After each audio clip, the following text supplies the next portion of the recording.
Boa noite a todos. Então, hoje, para dar sequência aos nossos webinários propostos pela BTO, nós somos, então, a Comissão de Odontologia em Transplante. Eu sou a Fabiana Granzotto, sou a representante da comissão. Hoje eu represento, então, o nosso grupo de colegas da Comissão de Odontologia. E para a aula de hoje, nós separamos um tema, são as infecções virais como manifestações bucais nos pacientes receptores de transplantes de rim. É um assunto de suma importância, porque muitas manifestações virais, muitas infecções virais podem comprometer o sucesso do tratamento, o sucesso do transplante, podem acarretar mudanças nas medicações, podem acarretar mudanças de conduta da equipe médica, e essas infecções são manifestadas em boca, cujo o manejo principal é do cirurgião dentista, juntamente com a equipe transplantadora. Para essa palestra, então, nós temos o Dr. Aloísio Premoli Maciel, ele é professor, vou ter que ler aqui o currículo dele, tá?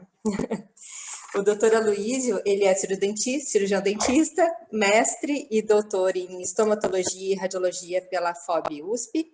Ele é professor da Unifeb Barretos e é cirurgião dentista do Departamento de Odontologia do Hospital do Amor de Barretos. E, além de membro, então, da nossa comissão. Como moderadores, a gente tem o Dr. Dimitri Sarmento, que também é cirurgião dentista, ele é vice-coordenador da Comissão de Odontologia da BTO, e ele é professor de processos diagnósticos da Universidade Estadual da Paraíba. E também teremos a presença da doutora Ellen Romão, ela é médica, ela é professora da Divisão de Nefrologia do Departamento de Clínica Médica da Faculdade de Medicina de Ribeirão Preto, é orientadora do programa de pós-graduação em Clínica Médica e coordenadora da Clínica da Universidade de Transplante Renal, coordenadora clínica da Unidade de Transplante Renal do Hospital de Clínicas da Faculdade de Medicina de Ribeirão Preto, USP. Aloísio, contigo. Muito obrigado pela apresentação. É um prazer muito grande estar aqui hoje com todas essas entidades, né, essas pessoas muito importantes aqui para esse contexto do transplante renal. Eu acho que não só no contexto do transplante renal, mas de todos os outros transplantes, né, a gente vê que ainda a odontologia está engatinhando nessas áreas, e isso a gente consegue ver pela escassez de trabalhos que tem na literatura.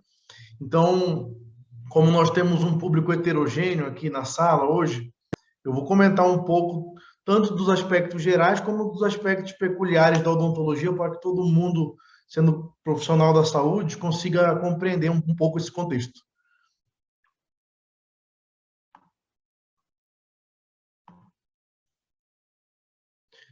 Já fui apresentado pela Fabiana. No final da palestra eu vou dar o meu contato também, para quem quiser entrar, para quem quiser alguma informação, quiser discutir algum caso, né? Não só eu, mas todos os membros da BTO, da Comissão de Odontologia, nós estamos sempre disponíveis, né, para conversar com a equipe médica, com a equipe multi, de qualquer condição. Uma parte importante do meu currículo é que eu sou de Manaus também. Dizem que é o pôr do sol mais bonito do Brasil, então foi um convite aí, algum dia quem quiser conhecer essa terra maravilhosa, eu sou guia turístico lá também. Eu sempre gosto de começar essas aulas de transplante comentando que nós temos um contexto muito importante do transplante de rim no Brasil, porque de todos os países do mundo, né, apesar de sempre enchermos a boca, né, principalmente quando a gente fala de contexto político, o Brasil é um país subdesenvolvido, um país que não anda, mas em termos de transplante o negócio vira um pouco, porque nós somos o segundo país que mais transplanta órgãos, né, no mundo, só perdendo para os Estados Unidos. E isso é uma coisa importante, porque nós viramos, né, uma referência muito importante nesse contexto, né, do transplante de órgãos. Nós temos um sistema de transplante que é uma coisa, um sistema muito bem escrito, muito bem unificado, que funciona de uma forma excelente. Em relação aos números de transplante em órgãos sólidos, né, nós temos aí o rim ainda como protagonista, dentre os demais órgãos sólidos, né, principalmente quando nós comparamos aí com fígado, coração, é mais do que o dobro do que os outros, do que os demais órgãos sólidos. E nós estávamos, né, numa crescente importante nos últimos 10 anos para o aumento dos transplantes, chegando quase a 6.000 por ano no Brasil. Porém, com o contexto pandêmico, nós tivemos aí uma baixa muito grande nesse número de transplantes durante a pandemia. Mas se for para pensar de uma forma geral, não foi só o Brasil, né? Houve uma diminuição em todos os países, então nós seguimos aí com esse screening ainda, né? Numa diminuição aí quase pela metade dos casos de transplante. É interessante, né, que quando nós falamos de transplante, tem uma divulgação muito grande no transplante de medula óssea, mas mesmo assim, o rim ainda é um pouco mais relevante em questão de números, né, uns 25% a mais, aí, então, só mais um dado que ainda favorece essa área de atuação da medicina e da odontologia também. É interessante falar que quando nós falamos de transplante, a literatura deixa muito claro que é um grupo de pacientes que possuem mais complicações, né? Mais, vamos dizer assim, probabilidades de chances de, após o tratamento, ter complicações em relação a outros indivíduos que estão em outras modalidades de terapia renal substitutiva. Apesar de nós termos um padrão ouro, nós temos também aí, devido a complicações cirúrgicas e imunológicas, algumas complicações que teremos no momento do transplante imediato, né? E após o transplante também. E aí sempre fica uma pergunta, né? Onde que a odontologia vai atuar junto à UTR, né? A unidade de transplante renal nos grandes centros? Como que nós podemos colaborar, né? E aí a literatura divide essas grandes complicações numa parte de complicações cirúrgicas relacionadas ao transplante em si, e complicações devido à imunossupressão, que nesse caso aí é uma imunossupressão contínua, né? Diferente de outros transplantes, como por exemplo o transplante de medula, o paciente ele fica em vigência permanente desses imunossupressores. Então, quando nós falamos de aonde que o cirurgião dentista vai poder auxiliar no transplante de rim, nós ficamos aqui com essa gama da parte das complicações imunológicas relacionadas aí, principalmente nas lesões que podem acontecer na boca e que podem prejudicar o paciente durante a internação ou mesmo durante o acompanhamento ambulatorial pós-alta do transplante. Então, nós temos aí uma atuação muito importante, não só no contexto ambulatorial, mas no contexto de internação hospitalar junto ao UTR.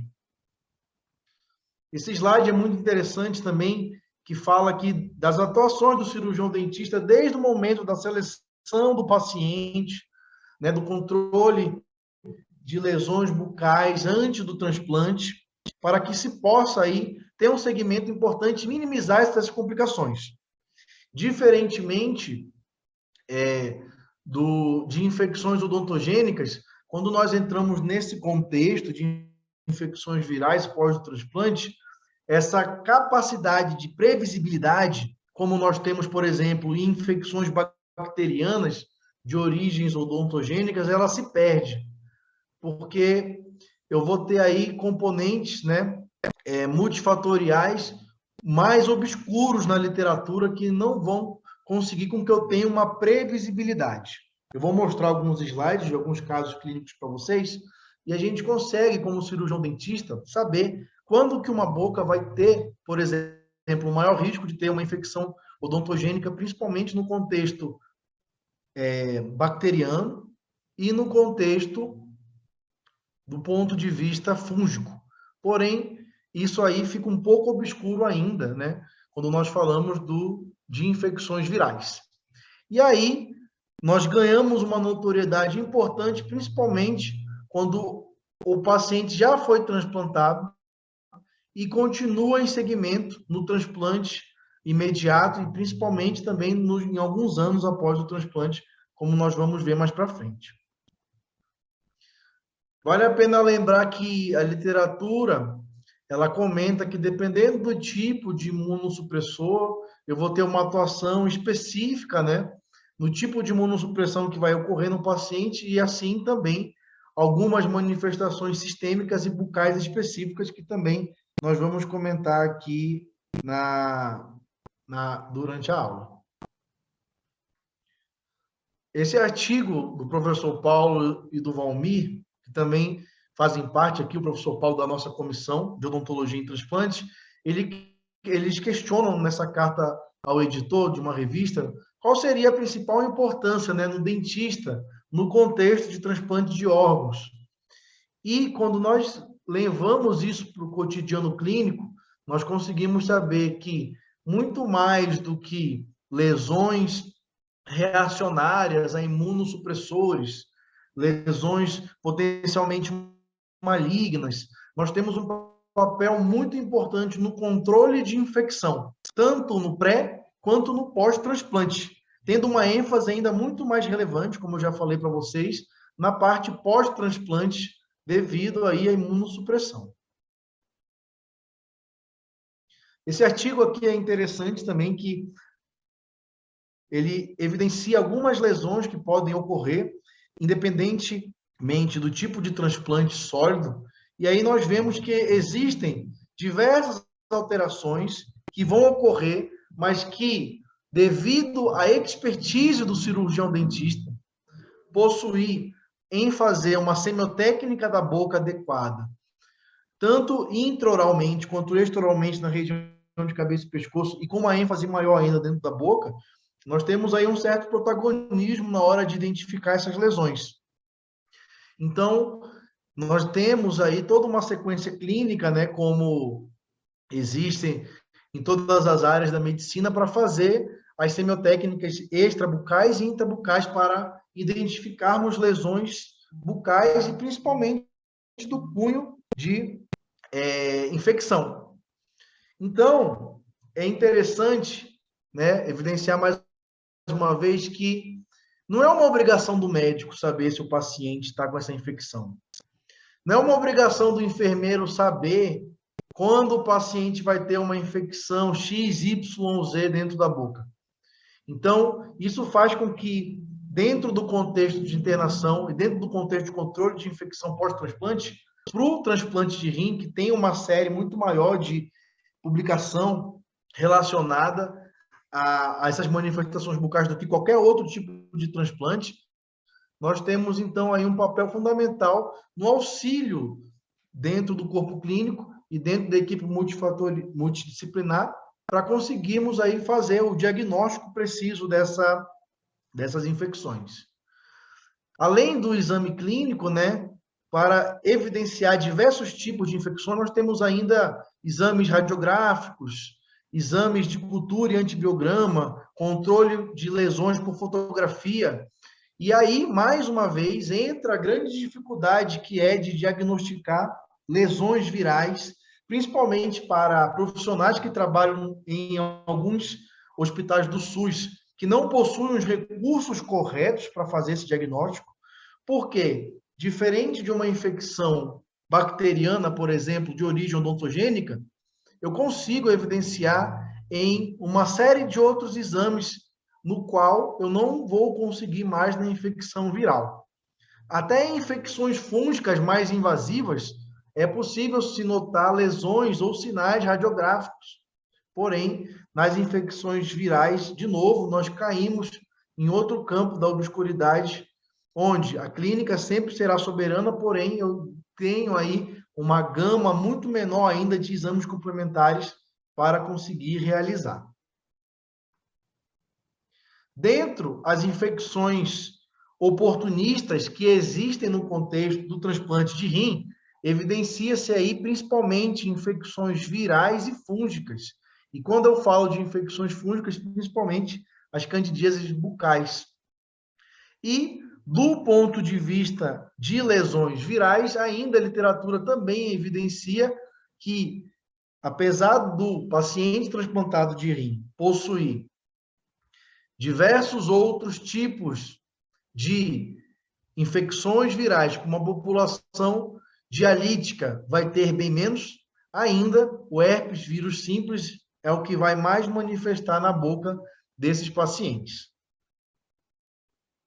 Além disso, eu vou evidenciar ainda que existem ainda, né, alterações, principalmente em gengiva, como a hiperplasia gengival generalizada, que podem ainda ter relação com algumas infecções virais, não do ponto de vista etiológico, mas do ponto de vista de ter um sítio com manifestação de alterações e ter fatores que podem aí estar contribuindo para essas complicações, para a manifestação dessas complicações e principalmente para uma piora, né, da qualidade de vida do paciente e servindo ainda aí de portas de entrada, né, de sítios de colonização para esses vírus e para esses fungos.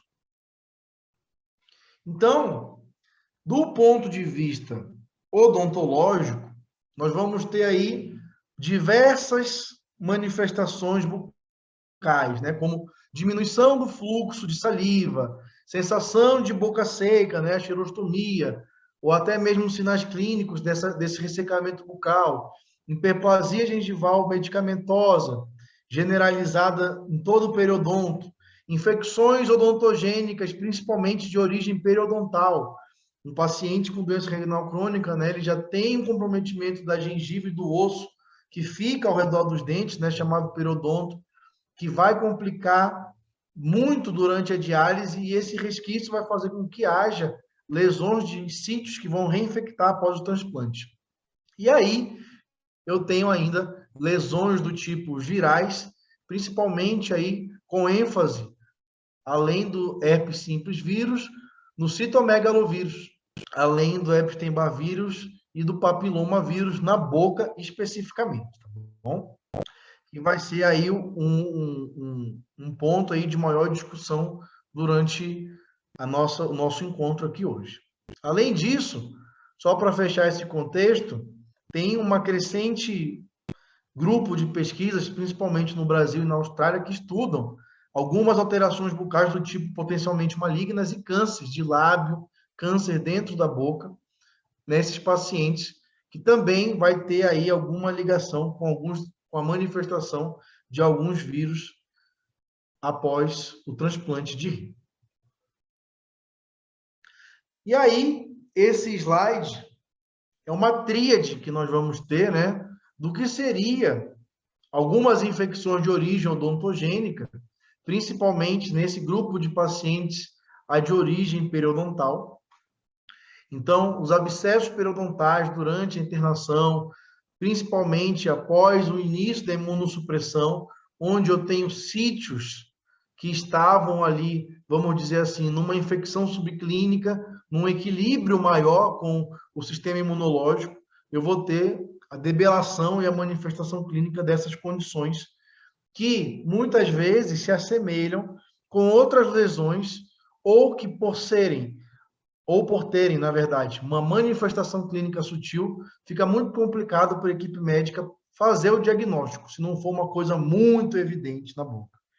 Então, aqui, por exemplo, nós podemos ver condições de infecção gengival aguda em alguns dentes, nesse sítio aqui inferior com a presença já de pus, e pode complicar, e principalmente após o transplante, ainda fazer uma infecção de fístulas e de acessos centrais que vão estar ativos ou que vão estar vigentes nesses pacientes nesse momento. Aqui no canto superior direito, nós vemos uma infecção por Candida albicans, como nós já havíamos comentado aí, que é o tipo de infecção que mais predomina.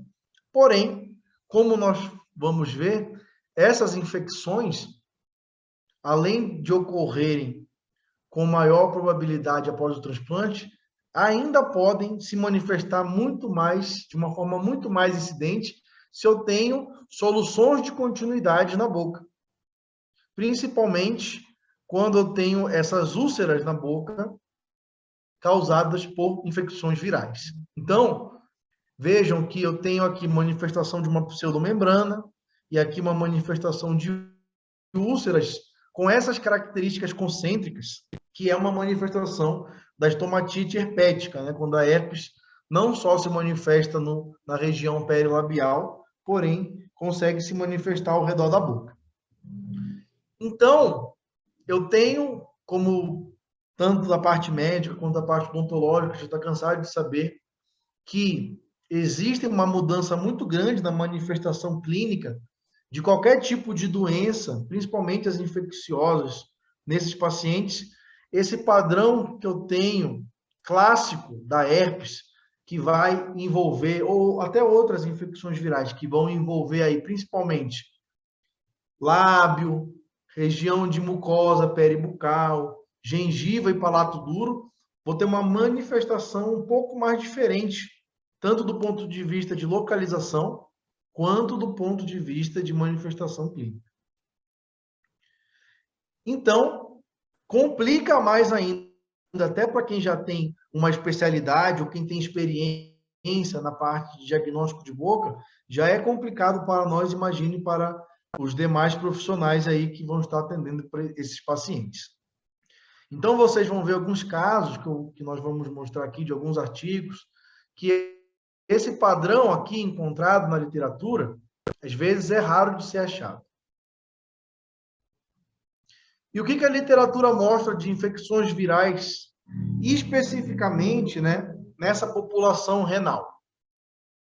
Nós temos aqui, do ponto de vista geral, alguns artigos interessantes, esse aqui desse ano, mais recente, 2022, que evidenciam como que funcionam essas complicações infecciosas após o transplante de órgãos sólidos, principalmente no contexto do transplante de rim. E aí, nós vamos ver que a cada fase que o paciente vai estar no ponto de vista do transplante de rim, ele vai ter um quadro clínico e um screening diferente para ter essa manifestação. Então, o perfil muda de acordo com o tempo que o paciente realizou o transplante.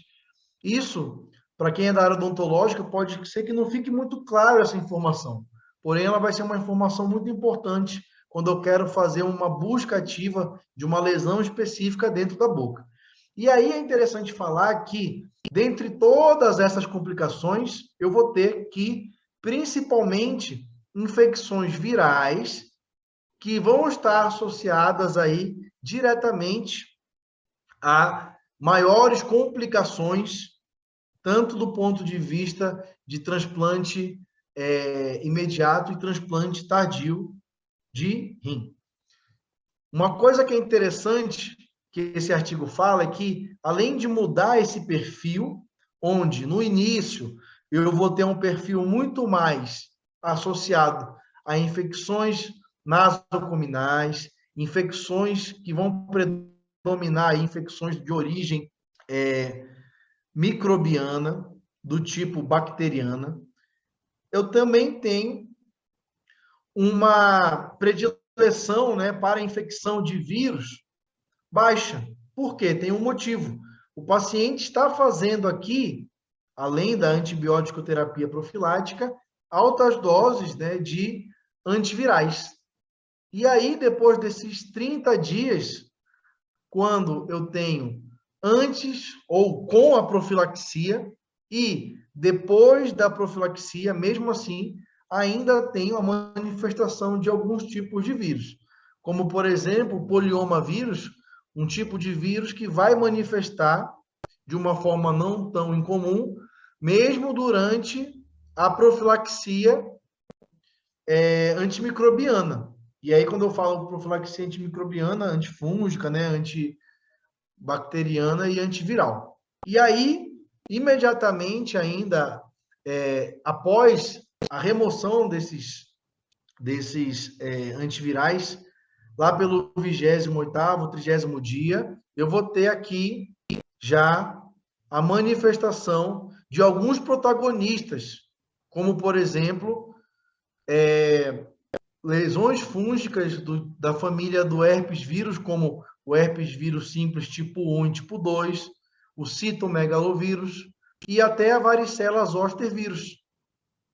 E quando eu penso já numa infecção de vírus um pouco mais tardia, eu vou estar pensando aí, principalmente, além do citomegalovírus, que vai ser sempre um protagonista nesse contexto, o Epstein-Barr vírus também.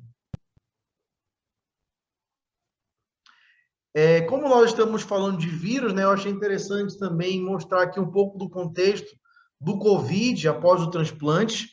Os artigos, geralmente, eles vão falar aí que o paciente ele vai ter esse risco, né, de contaminação do COVID muito mais fora do hospital do que dentro do hospital, principalmente após esses primeiros dias que o paciente vai ficar hospitalizado de qualquer jeito. Então, é mais num pós-transplante tardio, na população que estava exposta e que é também um grupo de risco, né, para essa infecção.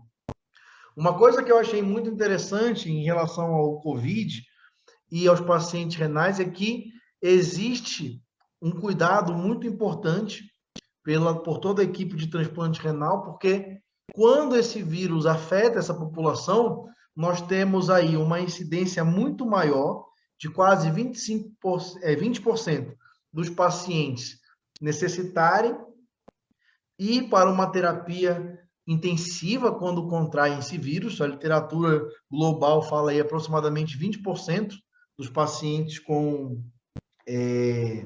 que fizeram transplante de rim, dos receptores de transplante renal, eles vão necessitar de um suporte maior aí durante toda a infecção de COVID e ainda vão ter complicações durante essa internação, com quase 25% precisando da ventilação mecânica. E aí esse artigo ainda finaliza, né? Ele tem todo um contexto que fala de manifestações atípicas nessa população também, que difere da população de COVID, como eu falei no início da aula. Tanto a parte da clínica médica quanto a parte da clínica odontológica, ela tem uma alteração no paciente transplantado. E aí, isso faz com que tenha um diagnóstico, às vezes, né, um pouco mascarado, ou às vezes muito exacerbado no seu início, e faz com que haja uma taxa de mortalidade muito maior do que a população normal. Vejam que numa população normal, os dados mostram uma variante aí entre 3% e 5% de mortalidade, e já nessa população, 18% de mortalidade, quase 20%. Esse outro artigo aqui, ele evidencia principalmente ainda o citomegalovírus como a principal infecção viral ainda no transplante de rim. Então, ele fala que existe aí uma alta morbimortalidade quando esses pacientes eles têm infecções do citomegalovírus. É muito interessante, né? Um dos assuntos que eu conversava muito com a professora Ellen é que uma coisa é o paciente ele ter essa sorologia positiva e uma coisa é ele ter uma manifestação clínica da infecção, né?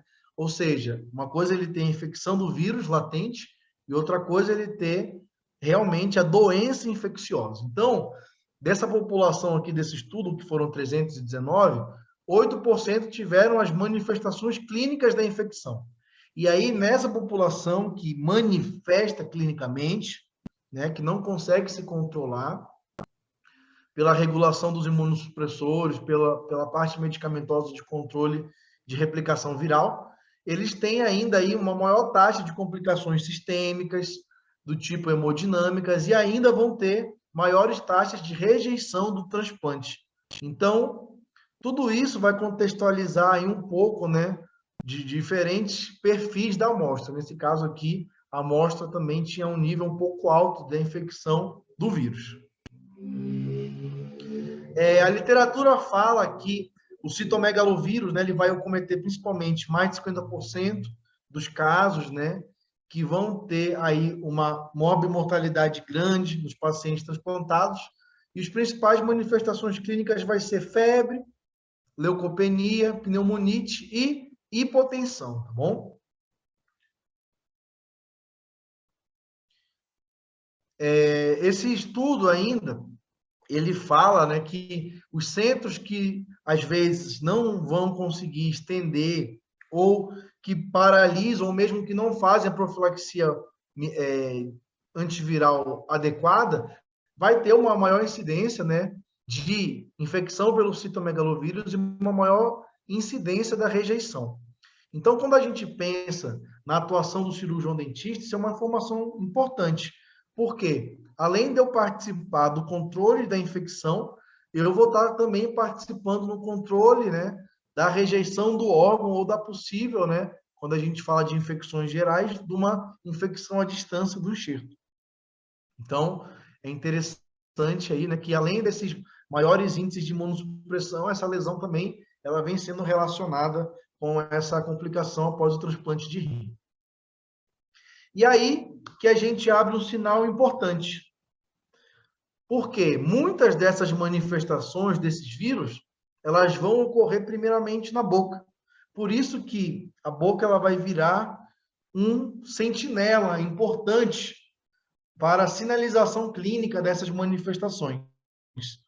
Às vezes, nós observamos, principalmente na clínica odontológica, que o paciente ainda não manifestou sinais sistêmicos, como febre, dores, e ele já tem lesões bucais de diversas infecções, por exemplo, as infecções virais. Então, dentro do contexto de um diagnóstico precoce e de conseguir observar isso de uma forma inicial, o cirurgião dentista ele vai ter esse papel aí para o controle de infecções virais.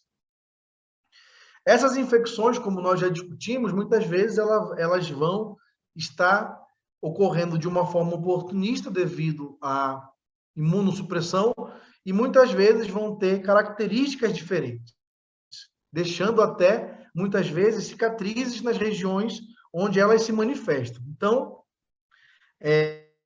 onde é se esperado uma lesão comum, como nós estamos vendo aqui na região, em palato duro, muitos dos casos que nós vamos discutir ainda vão ter manifestações em outros locais da boca, tá?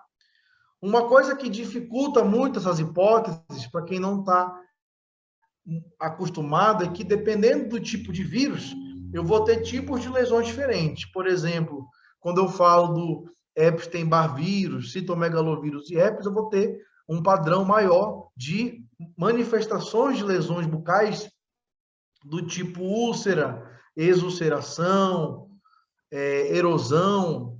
E quando eu tenho, por exemplo, a infecção de lesões do tipo HPV, eu vou ter aí um aumento, né, do epitélio, uma hiperplasia epitelial e a presença de nódulos e pápulas na boca.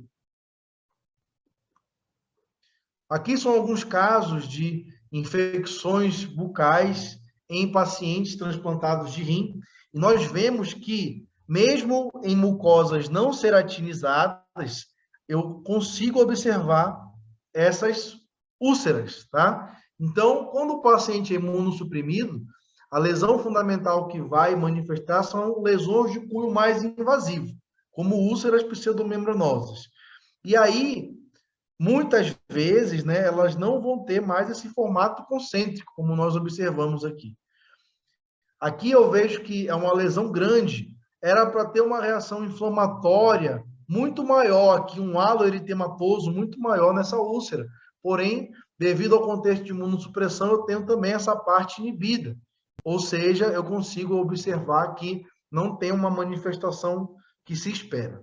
E ainda, dependendo de como você avalia, ela pode ser confundida com aquela lesão que eu mostrei para vocês no início da aula, que era a lesão do tipo fúngica. Ou seja, para quem não está bem experimentado, pode, até para os mais experimentados, né, pode haver essa complicação aí no diagnóstico. Alguns casos de manifestação de lesões, principalmente quando eu falo aqui do Epstein, de citomegalovírus, eu tenho ainda manifestações muito diferentes. Então, há uma inversão, né? Eu vejo que aqui eu tenho úlceras onde eu não vejo a formação de pseudomembrana e, por isso, ela vai ficar uma úlcera com aspecto muito mais eritematoso, muito mais avermelhado do que as úlceras de infecção viral e um halo mais esbranquiçado, ou seja, o inverso do que seria o que se espera na literatura de um halo eritematoso. Então, essas nuances, às vezes, vão complicar muito, né, o diagnóstico, que para a gente é muito importante nesses pacientes. Uma coisa que é importante de comentar é que, por mais que haja essa complicação, eu sempre vou pensar na tríade ainda: lábio, gengiva e palato. Então, eu penso que no início houve a formação de uma bolha, ou de uma vesícula que se estourou e que deu esse formato concêntrico aqui para essas lesões, né? Aqui parece que houve duas bolhas que se coalesceram, se uniram e depois viraram essa úlcera, tá bom? Geralmente, quando eu tenho as manifestações dessas lesões, vejam que eu tenho um acometimento muito maior das mucosas não ceratinizadas, como mucosa bucal, palato mole, assoalho bucal, do que o palato duro e a gengiva, como eu já havia comentado com vocês, tá bom? Geralmente, a conduta vai variar muito de acordo com a filosofia da CCIH e a filosofia que vai preconizar a unidade de transplante renal. E aí, vejam que toda vez que existe essa manifestação, é ideal que opte por tratamento intravenoso em altas doses. Geralmente, a discussão com a equipe médica é qual que é a posologia máxima desse medicamento e para esse paciente é tanto. Então, vai ser feita essa posologia intravenosa, tá bom? Como que a gente vai poder fazer o diagnóstico dessa lesão se eu tenho uma complicação na hora de observar essa manifestação clínica? Primeiro, que se eu tiver a inclinação ou a hipótese de diagnóstico para essas lesões, eu vou dar prioridade, né, para fazer aí exames laboratoriais que vão me dar um grau muito maior do que a própria biópsia para análise anatomopatológica convencional. Quando nós avaliamos uma infecção viral, independente do tipo de vírus que está fazendo essa colonização, geralmente os maiores achados são as lesões epiteliais, as hiperplasias epiteliais, esses vacúolos dentro do epitélio, essa formação, né, de vesículas ou distanciamento do epitélio. Então, como eu tenho essa manifestação generalizada e de forma, vamos dizer assim, inespecífica, eu não consigo fazer a identificação da lesão. Por isso, vai optar aí por fazer um SWAB ou uma coleta para fazer análises laboratoriais do tipo PCR, hibridização in situ, para poder aí saber que tipo de vírus é, se tem uma colonização de um tipo ou mais de vírus, que isso vai mudar um pouco na conduta, para que se haja aí um diagnóstico preciso e, portanto, um tratamento mais preciso.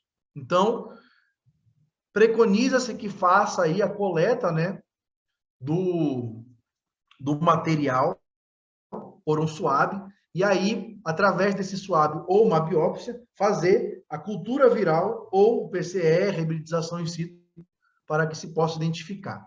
E aí, dependendo do centro que você trabalha, se você está no ambiente hospitalar, você tem que entrar em contato aí para ver qual é o melhor método preconizado ali pelo hospital, ou se você estiver numa clínica, num consultório, ligar para um centro de análises clínicas para ver como ele quer que você faça essa coleta. Porque muitas vezes vai haver uma falha nessa coleta, se você não fizer da forma correta, e aí vai mascarar esse diagnóstico preciso que vai ocorrer. Aqui eu vejo que existem manifestações muito maiores, né, que podem estar relacionadas aí a lesões linfoproliferativas, com infecções virais associadas, principalmente quando eu falo do Epstein-Barr vírus, associados aí a úlceras de tamanhos muito maiores, e vejam, mais uma vez, manifestadas em uma região que não é o sítio de predileção para as infecções virais em pacientes que não são imunossuprimidos, tá bom? Então, um eritema muito exacerbado para uma úlcera que, apesar de grande, né, não justificaria ter tanto eritema assim, né, pegando quase toda a hemiface da língua.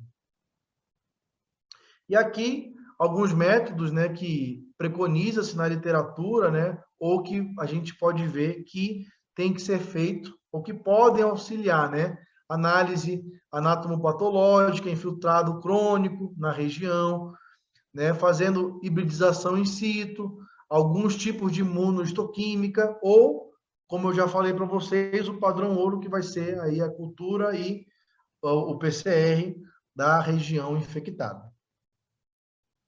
Esse artigo aqui é muito interessante também, que avalia a presença de herpes vírus simples e herpes Epstein-Barr vírus em pacientes pediátricos que vão fazer diálise, que estão num grupo controle, que já fizeram um transplante renal, e aí observa-se que tem uma porcentagem muito, muito maior da presença de Epstein-Barr-vírus nesses casos. Esse estudo, ele ainda comenta que existe uma certa correlação entre a presença de vesículas únicas, né, na mucosa oral, associadas à presença do HSV1. E aí é interessante nós falarmos que, às vezes, é difícil a gente pegar um time correto para fazer essa correlação.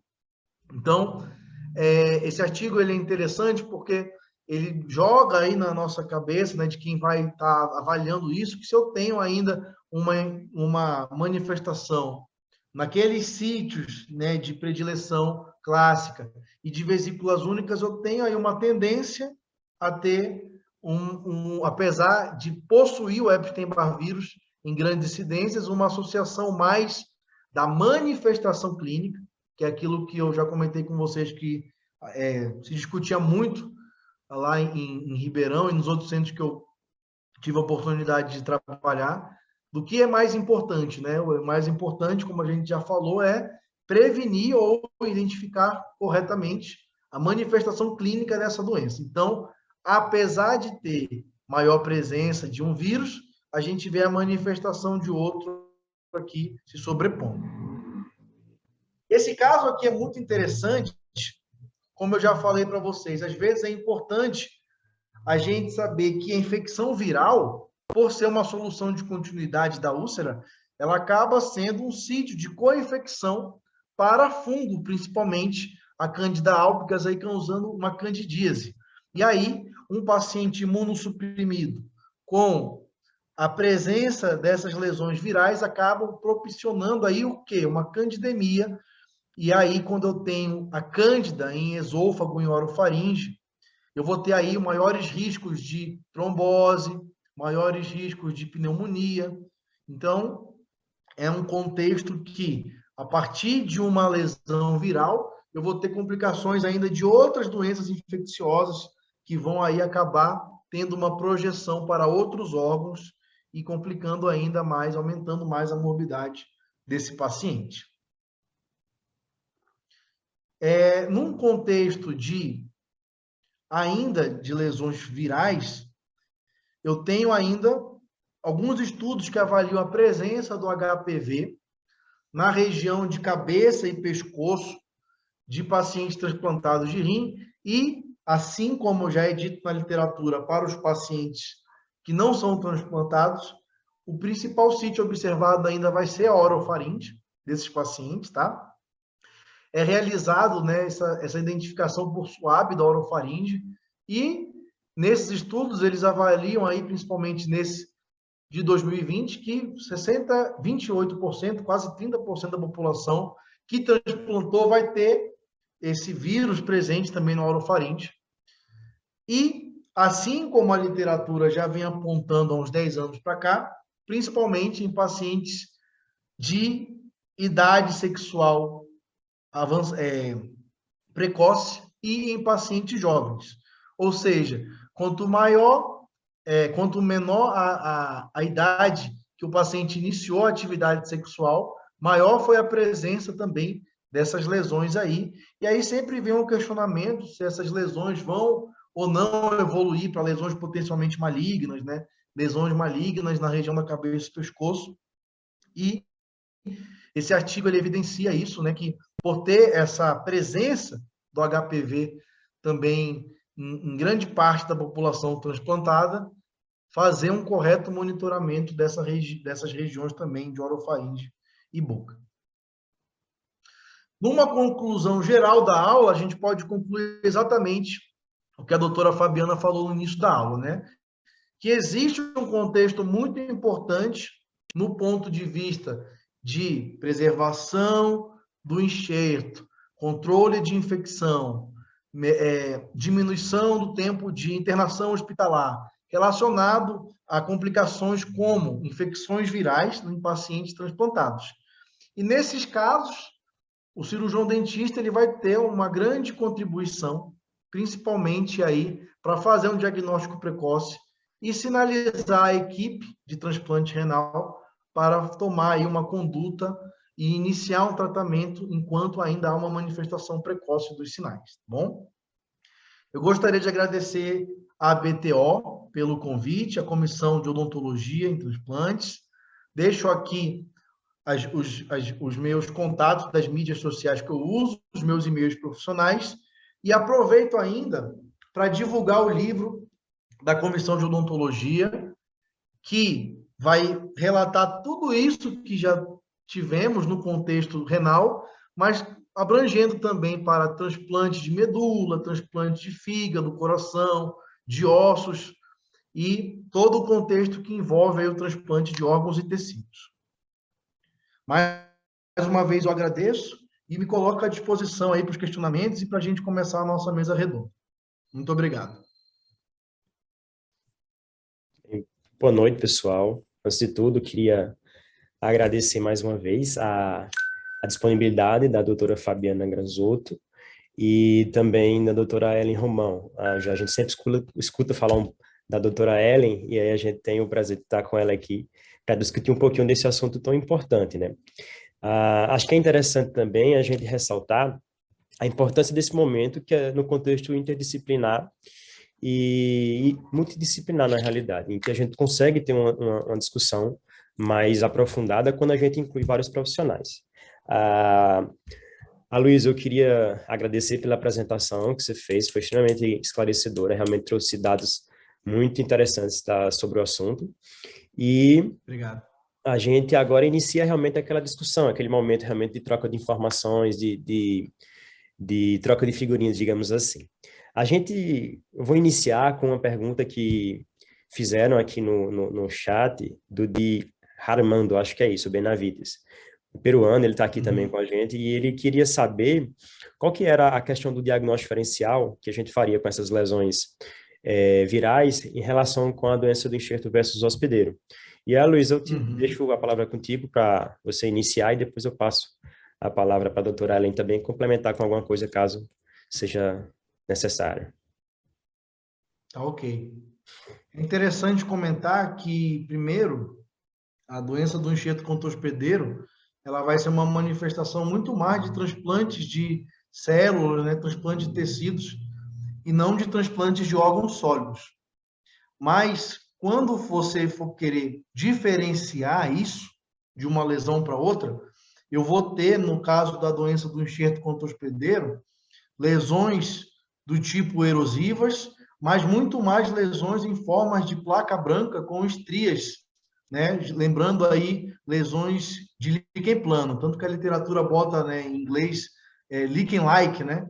Então eu tenho lesões aí que vão se aproximar de um líquen plano, que vão ser erosões, geralmente em lábios e mucosas jugais, tá?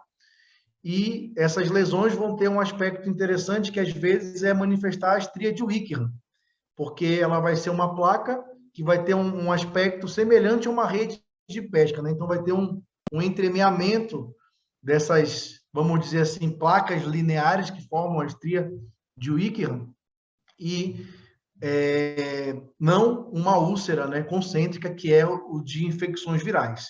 Então, quando nós estamos procurando e pensamos na possibilidade de infecções virais, nós temos que lembrar disso, que geralmente, né, apesar de fugir muito desse padrão nos pacientes transplantados, eu tenho que pensar sempre em lesões vesículo-bolhosas e que, pela boca ter uma grande carga de traumas mastigatórios durante a fala, durante a deglutição, essas bolhas e vesículas vão ser raras e elas vão estourar, virando úlceras, tá bom? Então, eu pensaria mais ou menos nessa diferença se eu quisesse fazer um diagnóstico entre uma lesão e outra.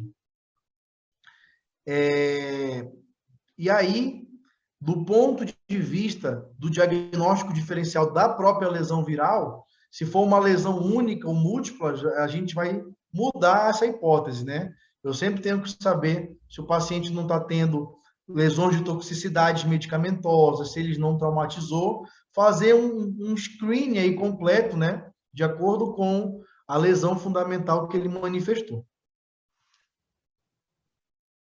Muito bom. Eu concordo também com muitas coisas do que você falou. O que eu também acrescentaria é que quando a gente pensa na doença do enxerto versus hospedeiro, a gente vai ter uma manifestação bem mais sistêmica, né? Quando a gente pensa nas infecções mais orais gerais, principalmente pelos herpes vírus. Mas aí, entrando no assunto dos herpes vírus, eu queria até lançar aqui um pouquinho para a gente comentar sobre o CMV, né? Não tem como a gente falar de transplante renal sem falar um pouco sobre o BNR, sobre o citomegalovírus. E aí eu queria saber qual que é a experiência da doutora Ellen no centro dela com a questão das infecções e se aparece alguma coisa relacionada muito com a cavidade bucal também, se ela tem esse feedback, caso também tenha o apoio da odontologia no centro que ela atua. Obrigada, Dimitri. Eu começo agradecendo aí a oportunidade de estar aqui conversando com vocês e acho que começo reforçando a importância do trabalho multidisciplinar, né, como o Aloysio já disse, e aí conto, antes de responder sua pergunta diretamente, acho que eu conto uma experiência aqui, né, nós tivemos um quadro de uma infecção bacteriana grave, né, a paciente evoluiu para uma angina de Ludwig, teve que fazer uma drenagem de mediastino para tirar o pus da cavidade, e aí procurando o foco, a gente achou que era dente, né? A gente faz uma avaliação pré-transplante bem cautelosa da condição da cavidade, mas depois, até esse caso da paciente, a gente não ficava tão rigoroso. Foi no dentista, todo ano a gente manda para o GO, manda para o dermatologista, e eu acho que, né, a avaliação odontológica, às vezes, para a equipe médica, assim, a gente não tem esse foco tão marcante. Então, pelo menos nosso centro, que acho que depois disso, né, me aproximei da comissão de odontologia, né, na pessoa do professor Paulo, o Aloysio acabou vindo para cá coletar dados do doutorado, e eu acho que eu tenho que dizer que é impressionante a hora que ele fotografou a boca dos nossos pacientes, o que ele achou, né, e a gente... é difícil falar por todos os centros, mas a experiência de vocês também pode ser compartilhada. Eu acho que a gente tem muito a melhorar, né, e a incluir os dentistas na nossa equipe multidisciplinar de uma forma mais ativa, né, eu acho que é muito importante. Aqui no serviço, felizmente, a gente tem uma equipe de odontologia, né, acho que o Leandro, que trabalha mais com a parte de transplante de medula óssea, na parte de pesquisa, mas que nos dá suporte quando a gente precisa de uma avaliação de imediato, que é uma dádiva, né, que eu tenho certeza que nem todo centro transplantador tem essa facilidade de ter um dentista hospitalar ali conosco, a gente chama e de imediato eles avaliam. Em relação ao CMV, né, eu queria fazer alguns comentários, realmente é o calcanhar de Aquiles dos transplantadores, né, a incidência no Brasil de sorologia positiva, ou seja, pessoas que carregam esse vírus como uma infecção latente. Na nossa região aqui de Ribeirão Preto, tem um levantamento do Hemocentro em torno de 97%, 98% da população. Então, diferente dos países desenvolvidos, talvez porque a gente seja latino, se abraça, se beija desde cedo, né? A gente carrega esse vírus. E a reativação dele no pós-transplante é alta, né? Varia de centro para centro, mas usando timoglobulina, anticorpos policlonais para induzir imunossupressão, chega a 80%. Nosso centro aqui, 80% de reativação. E aí o Aloysio falou, né, da questão que a gente consegue, em algumas situações, fazer profilaxia, então a gente dá um antiviral para evitar a replicação. Infelizmente, essa é a realidade dos países desenvolvidos, e no Brasil pouquíssimos centros, principalmente os que trabalham com SUS, têm acesso a isso, né? No convênio a gente sabe que é mais fácil. Então a gente acaba que a partir dos 21 dias pós-transplante, o vírus começa a replicar no sangue das pessoas. E aí, respondendo mais diretamente a sua pergunta, depende muito da política do centro, né? Quem começa a tratar o vírus quando ele está numa fase de replicação baixa no sangue, alguns centros começam a tratar quando está numa fase mais alta, e alguns centros não têm acesso a monitorar a replicação viral, que também é outra realidade do Brasil, porque o SUS não fatura esse exame, que é o PCR, que o Aloysio citou, para avaliar. Então, a gente tem uma diversidade de realidade, né, no Brasil muito grande, de centro para centro. E se esse vírus começa a replicar, ele pode causar essas lesões, né, na cavidade oral, a pneumonite, outras manifestações.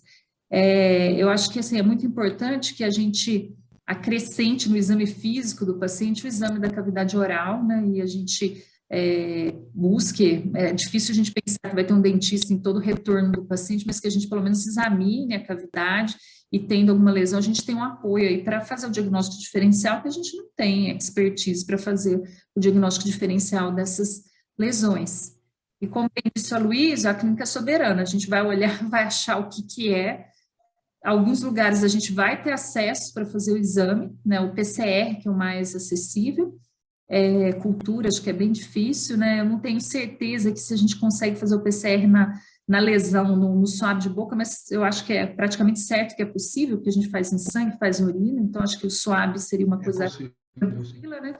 A gente faz, o resultado sai de um dia para o outro, nos centros que conseguem fazer esse exame, geralmente é rápido, então seria um jeito viável.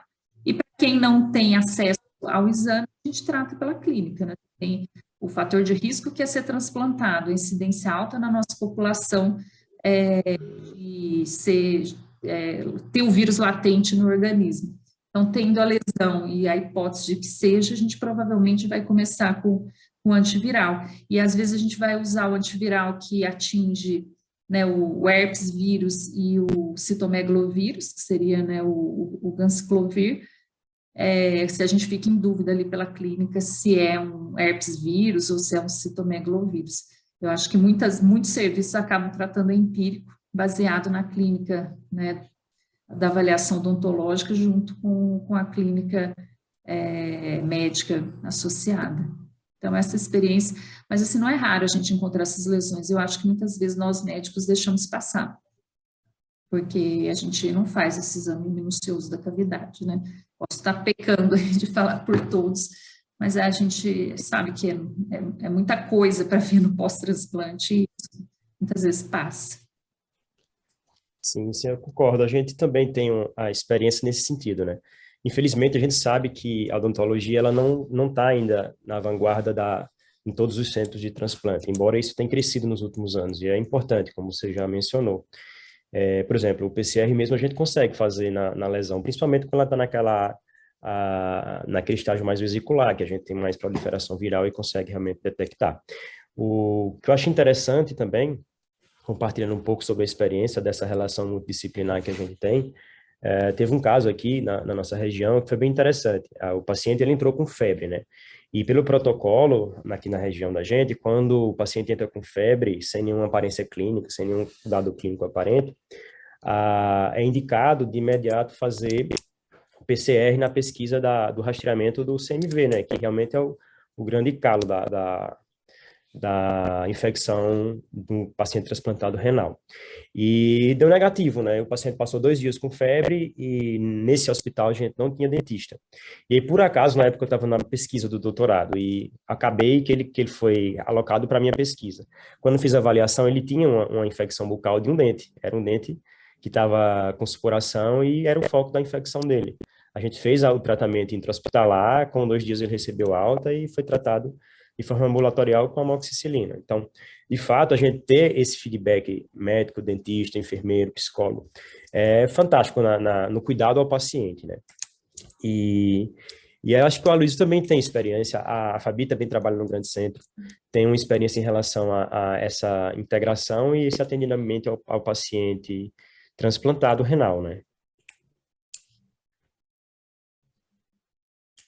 Gostaria de aproveitar o gancho do CMV, e é uma dúvida que eu tenho, E a reativação do CMV, ela é independente do grau de imunossupressor ou da dosagem que o paciente está usando de imunossupressor? Existe alguma relação direta? Acho que sou eu, eu vou responder. Não, é associado ao grau da imunossupressão, e aí a gente sabe que os anticorpos policlonais, como a timoglobulina, né, a globulina antitimócito de coelho, que é o mais usado em todos os protocolos, ela está associada à replicação do vírus, né? A gente fez um levantamento recente, a gente está tentando publicar, porque nós usávamos, né, o monoclonal, que era o basiliximab, e alguns pacientes a timoglobulina. Quando nós transicionamos tudo para a timoglobulina, a nossa incidência, assim, de CMV replicação aumentou muito, assim, casa dos 80 e tantos %. Então, tem associação com o uso do anticorpo policlonal e com a escolha da imunossupressão, né? Então, os inibidores de calcineurina e principalmente, que seria a ciclosporina, o tacrolimus, e principalmente os antiproliferativos, que a gente usa mais o micofenolato, a azatioprina, mas principalmente o micofenolato, eles contribuem bastante para a replicação viral. Então, alguns centros no Brasil, o pessoal do Hospital do Rim tem várias publicações em relação a isso, é de tentar não usar o micofenolato e usar os inibidores de mTOR em substituição, porque eles têm o efeito de inibir replicação viral. Então, é uma estratégia, né, nossa, de país que não tem acesso à profilaxia, de modificar o imunossupressor. Mas precisa de cautela nisso, porque nem todo paciente pode ficar sem antiproliferativo, já que os inibidores da mTOR são menos potentes, digamos assim, do que os inibidores da antiproliferativo, o micofenolato. Então, seria trocar o micofenolato pelo everolimo ou pelo sirolimo para o paciente não ter CMV. Então, tem vários trabalhos do pessoal do Hospital do Rim nessa linha, né, e com resultados positivos em relação ao CMV e vários, assim, demonstrando que para alguns grupos específicos há segurança em fazer isso. Mas acho que o grande vilão é a timoglobulina. Uhum. Só, Dimitri, antes disso, baseado na sua fala anterior, só um comentário que doença invasiva por CMV, às vezes você não pega replicação viral no sangue, né? Então, a gente, às vezes, tem que fazer na lesão mesmo, né? Se for na biópsia, na secreção, porque, às vezes, no sangue pode ser que dê negativo. É interessante. É interessante. E alguns centros, como a gente monitora a replicação do sangue periodicamente, então a gente faz o que a gente chama de preemptivo, e alguns centros, como você citou aí, às vezes tem menos acesso, então no paciente que está sintomático, aí faz o screening da investigação se pode ser CMV. Desculpa, é isso. Tranquilo, super interessante. Eu lembrei que você falou agora do inibidor de mTOR, e de fato, eu já tinha lido um pouco sobre isso, e realmente tem esse controle, né, de replicação.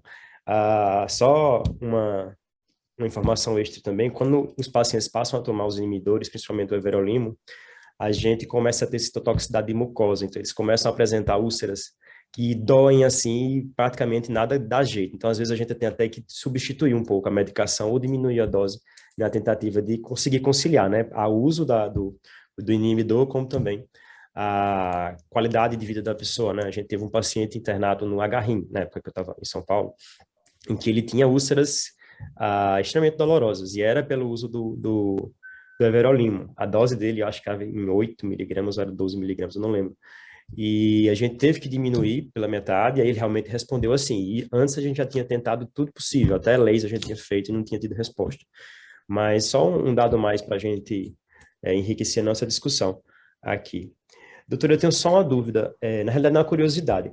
Na época que eu estava acompanhando mais próximo os pacientes transplantados, se eu não me engano, a profilaxia para o CMV só era feito com o paciente quando era IgG negativo e o doador IgG positivo. Ainda mantém esse padrão ou todo mundo aí consegue fazer a profilaxia? Eu lembro que o Aloysio, ele falou sobre um artigo que falava isso, né, que praticamente todos os pacientes do grupo de estudo desse trabalho faziam a profilaxia antiviral. E aí eu queria entender um pouquinho sobre como funciona aqui no Brasil essa... Na verdade, a gente não tem acesso à profilaxia porque o medicamento é oral, o custo, acho que é 60 comprimidos, deve estar em torno de R$ 10.000, perdeu a patente agora da marca comercial que tinha, mas mesmo assim ainda é muito caro, mas muito caro, né? Um paciente com função renal normal toma 4 comprimidos por dia numa caixa que com 60 custa R$ 10.000, né? Inviável para quase toda a nossa população. E aí, alguns centros conseguiram parcerias com secretarias de saúde, a Secretaria de Estado de Saúde, né, o Ceará, acho que tinha isso, e conseguia fornecer para alguns pacientes. E aí, a indicação mais precisa, onde necessariamente todas as pessoas nessa condição têm que tomar, são realmente aquelas onde o receptor é IgG negativo, ou seja, ele não tem o vírus latente dentro dele, e o doador é IgG positivo, e ele vai trazer com o rim transplantado esse vírus, porque um dos locais de, digamos, hibernação ali do vírus é o rim. Então, esses pacientes, eles têm uma chance muito maior de ter doença invasiva e de ter quadros graves. Então, eles são os que teriam a indicação mais precisa de usar, e os locais que conseguem ter acesso, geralmente, né, tem que restringir um pouco, porque não tem condição de dar para todo mundo. Às vezes, já vi estados que transplantam muito pouco, né, de ex-residente nosso, que está no norte, que os estados estão começando os programas de transplante, aí dá para todo mundo, porque eles transplantam um número... Agora, você vai dar isso em São Paulo, né, no sul, que transplantam... não tem como, a gente não consegue financiar. Essa é a dificuldade. Bem, eu particularmente estou muito satisfeito com a nossa discussão. Queria perguntar ao pessoal que está participando, que está nos assistindo, se alguém tem mais alguma dúvida, se querem fazer alguma sugestão ou alguma pergunta para a gente discutir aqui. E caso não tenham, eu vou passar a palavra à doutora Fabiana e já vou agradecendo também mais uma vez. Opa, alguém levantou a mão aqui. Sou eu de novo. Não, acho que eu queria só comentar que o Aloysio, né, falou da associação, né, das neoplasias, dos cânceres e a linha de pesquisa dele, mas acho que é muito importante, né, esse diagnóstico diferencial, porque às vezes a infecção viral, que é o tema da aula, mas, né, o EBV, o HPV, está associado com lesão neoplásica maligna, né, muito a doença linfoproliferativa pós-transplante, com EBV, que dá uma lesão em boca também, que faz toda a diferença, né? Muitas vezes você tem que tirar a imunossupressão, deixar perder o rim, dar anticorpos para tentar evitar a proliferação da doença antiviral. Então, assim, o reconhecimento dessas lesões como potencialmente malignas, eu acho que, assim, é fundamental, né, esse intercâmbio com a equipe clínica, porque nessa situação, né, existe um risco muito grande para os pacientes. Então, ele falou várias vezes, aí eu queria ressaltar a importância das lesões malignas em boca de paciente imunossuprimido. Muito bom. Luiz, quer fazer algum comentário sobre as lesões? Eu sei que você trabalha com... Seu doutorado teve um pezinho nesse assunto, né?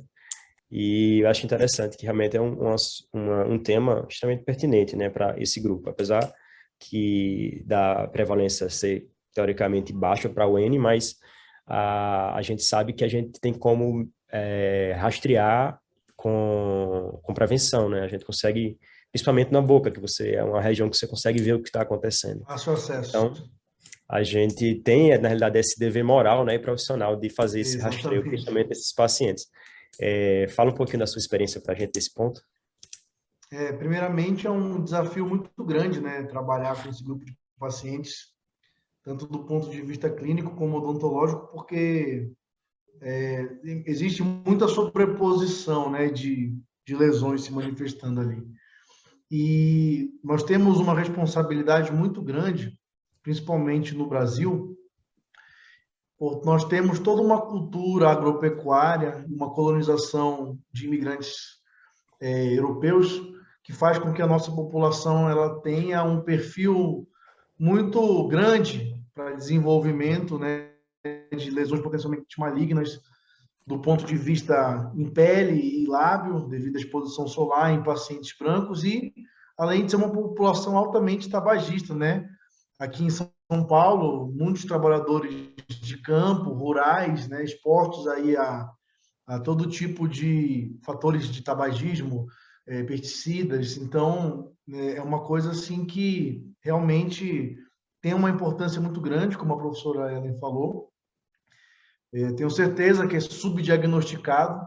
Graças a Deus, como Deus é bom, né? É uma lesão que geralmente ocorre mais no lábio, geralmente ela vai ser menos potencial, vai ter um potencial maligno menor do que as lesões que acontecem dentro da boca, as placas, né, leucoplásicas, mas ela não deixa de ser uma importante, ser um fator importante na hora da análise clínica, que como a professora falou, né, e eu comentei na aula também, por mais que haja esses métodos sofisticados de fazer screenings de lesões, a clínica ainda é soberana. Então, nada como um bom e velho exame clínico aí, né, para conseguir evidenciar essas alterações. Mas é isso. É muito incidente na nossa população. Quando o Aloysio começou aqui, né, procurando lesões pré-neoplásicas, né, a tristeza é se examinar o paciente e ver que muito mais que o pré-neoplásico, a gente tinha vários pacientes, né, com lesões que já estavam instaladas. Então, eu acho que a gente tem que ir junto com a BTO, né, fazer as campanhas aí de conscientização que esses pacientes têm que passar em consultas rotineiras com os dentistas, né, os profissionais habilitados, e agradeço a presença de todos que estão aqui assistindo essa aula, porque uma das dificuldades é a gente encaminhar o paciente e ter um profissional que não tem um treinamento adequado para reconhecer esse tipo de lesão, né, num paciente específico como o transplantado. A Luísa mostrou ali algumas lesões que são diferentes do que seria encontrado em uma pessoa normal, né, não imunossuprimida, e então acho que agradeço o interesse, né, de todos nesse tema importante. Eu também aproveito para agradecer a presença de todos os convidados, né, os participantes que estiveram com a gente até aqui. Acho que foi bem movimentada a sala, eu estava acompanhando aqui. E acho que a discussão foi extremamente rica, né? A gente conseguiu realmente falar de pontos assim que são cruciais no acompanhamento ao paciente transplantado renal. Acho que esse espaço que a BTO cede para a gente poder discutir um pouquinho nesse modelo multidisciplinar, eu acho que a gente consegue realmente ver o paciente naquela forma holística, né? Que a gente aprende sempre na graduação esse conceito, mas acaba que na prática muitas vezes a gente vai esquecendo e ficando cada vez mais especialista, ao ponto de tratar, por exemplo, sei lá, a artéria da carótida direita lá do paciente. Então, acho que quando a gente fala um pouquinho dessa forma mais integrada, acho que a gente entende mais o contexto do paciente como um todo, né? Tanto social como de saúde, e principalmente no acompanhamento dessas patologias que vêm associadas com a imunossupressão, né? Então, mais uma vez, eu agradeço a todos, a Fabiana Granzotto pela oportunidade, a doutora Ellen, foi um prazer lhe conhecer, doutora Ellen, espero que a gente possa ter outros momentos também de discussão, adorei. E ao Aloysio, porque, obviamente, deu uma aula sensacional para a gente aqui, com uma qualidade exímia, né? E fico à disposição também para outras oportunidades dessas aqui que a gente possa ter. Muito obrigado. Uma vez, então, né, agradecendo a presença de vocês, a presença dos nossos parceiros, né, do Aloysio e do Dimitri, dentro da comissão de odontologia da BTO, doutora Ellen, pela disponibilidade, por esse momento incrível da gente poder discutir, e em relação só àquela última exposição, né, das neoplasias, né, malignas num paciente transplantado, surge mais uma vez, né, a necessidade de ter essa equipe multidisciplinar no acompanhamento posterior, né, longevo desse paciente que recebeu esse transplante, né? Então a gente fica também muito contente em poder, em saber, né, que existe espaço para odontologia dentro dessa equipe multidisciplinar, e isso é sempre muito importante e gratificante para a gente poder continuar desenvolvendo o nosso trabalho.